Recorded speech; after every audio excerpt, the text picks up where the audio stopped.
Leadership ہے وہ آپ سے کنیکٹ کرنے کے لیے, اپنی آواز پہنچانے کے لیے ہماری جو سوشل میڈیا ٹیم کے واریئرز ہیں ان کے تھرو آج اس قابل ہوئے ہیں کہ اس جلسے میں بیٹھے ہیں. تو ہم تھوڑا خان صاحب کو مس کر رہے ہیں, لیکن انشاءاللہ ان کی آوازیں, ہم ان کے نظریے کی ترجمانی کر رہے ہیں, اور انشاءاللہ انصاف, انسانیت, خودداری کا جو علم انہوں نے بلند کیا ہے اس کو آگے لے کے چل رہے ہیں, اور کوئی نظریے سے پیچھے نہیں ہٹا ہے.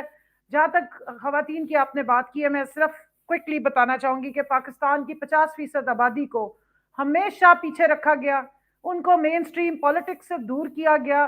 کسی جماعت میں ہمیشہ اپنے بیویوں کو, اپنی بیٹیوں کو, اپنے گھر والی خواتین کو آگے لاتے تھے. یہ واحد عمران خان ہے جس نے پاکستان کی ہر طبقے کی خاتون کو ایک فورم فراہم کیا ہے پاکستان تحریک انصاف کی صورت پہ, اور وہ شخص ہے, ڈیموکریٹ ہے صحیح معنوں میں, جس نے اپنی ورکرز کو امپاور کیا. آپ دیکھ لیں پاکستان کی تمام اسمبلیوں میں ان کی کوئی ایک بہن بھی ریپرزینٹ نہیں کر رہی تھی, بلکہ جیسی ان کی ورکرز جنہوں نے گراس روٹ سے, آپ اسٹوڈنٹ فیڈریشن سے سیاست شروع کی تھی, انہوں نے ہمیں آگے کیا ہے.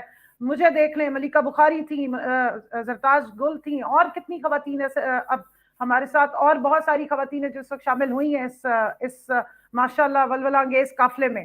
تو ابھی آپ دکھا رہے تھے خان صاحب کی تینوں بہنوں کو, اس وقت بھی آپ دیکھیں کہ ویمن ونگ کی پریزیڈنٹ کمل شوزب ہے. تو یہ خان صاحب کی ڈیموکریسی ہے, اور یہ ان کا نظریہ ہے جو اس کا منہ بولتا ثبوت میں آپ کے سامنے بیٹھی ہوں, اور بھی ہماری خواتین کی ساری آئیں گی لیڈرشپ. اچھا, میں یہاں پر یہ بتانا چاہتی ہوں کہ یہ جتنا ظلم اور بربریت ہوئی, اس کا مقصد کیا تھا. خان صاحب نے خواتین کو پولیٹیکل اویئرنیس دی, انہوں نے بتایا کہ 50% ملک کی جو آبادی ہے اس کے کیا حقوق ہیں, انہوں نے ان کو زبان دی ہے, ان کو شعور دیا ہے, اور فیصلہ سازی میں بھرپور شمولیت کا موقع دیا ہے. تو جب راجن پور کے بائی الیکشنز ہوئے, اور اس میں جو سوئنگ ووٹر تھا یا ڈیسائسو ووٹر تھا وہ خواتین تھی. ایک انتہائی پسماندہ ہمارا ساؤتھ پنجاب کا علاقہ, میرا تعلق ہے کیونکہ ساؤتھ پنجاب میں احمد پور شرقیہ سے باولپور ڈویژن میں, تو میں فخر سے بتاتی ہوں کہ یہ وہ علاقہ تھا جہاں پر جب سیلاب آتا تھا تو لوگ اپنی بکریاں لے جاتے تھے, عورتیں چھوڑ جاتے تھے کہ یہ تو مفت میں مل جاتی ہیں. وہاں سے عورتیں نکلی, انہوں نے وہ الیکشن جتوایا. 17 جولائی پچھلے سال جو بائی الیکشنز ہوئے, اس کا آپ دیکھیں کہ ڈیسائسو ووٹر جو تھا وہ خواتین تھی. تو اس کے بعد انہوں نے یہ پلان کیا کہ ٹھیک ہے بھائی, یہ تو خواتین کو شعور آ گیا ہے. جلسوں میں آپ کو بچیاں نظر آتی ہیں, خواتین, بزرگ خواتین نظر آتی ہیں, اور جس وقت انہوں نے 25 مئی کو یا اس کے بعد جب بھی وائلنس کی, آپ نے دیکھا ہماری عورتیں ڈٹ گئیں, وہ وہاں سے نہ بھاگی ہیں نہ پیچھے ہٹی ہیں. انہوں نے اپنے سر پھٹوائے, جس طرح آپ نے بتایا, شیلنگ برداشت کی, لیکن وہاں پہ وہ ڈٹ کے کھڑی رہیں.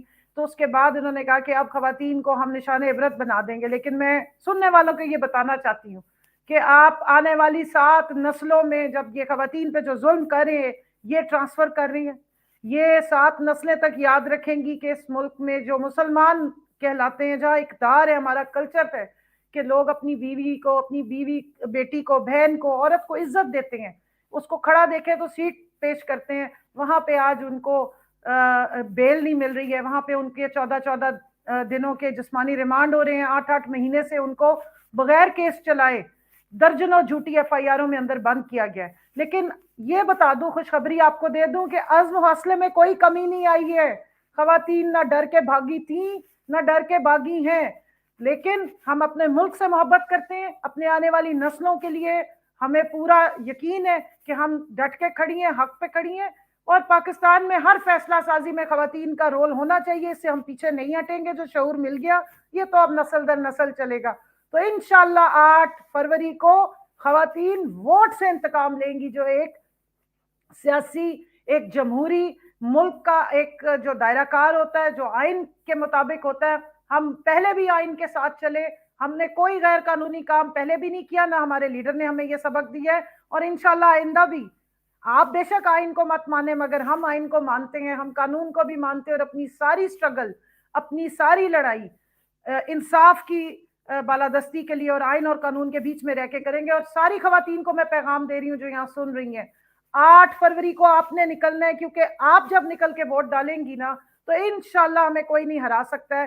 یہ دیکھ لیں پیچھے جھنڈے کا نشان بھی اور بلے کا نشان بھی یاد رکھیں, اور ان ساری لڑائی کو ہم اپنے ووٹ سے انشاءاللہ 8 فروری کو ایک سائٹ پر کریں گے. اور خواتین کے عزم و ہمت میں یا ان کے صنف آہن ہونے میں کوئی شک نہیں ہے, نہ وہ پیچھے ہٹی ہیں, ڈٹ کے کھڑی ہیں. اور پاکستان تحریک انصاف ویمن ونگ کی خواتین نے ہر مشکل وقت میں, اس وقت بھی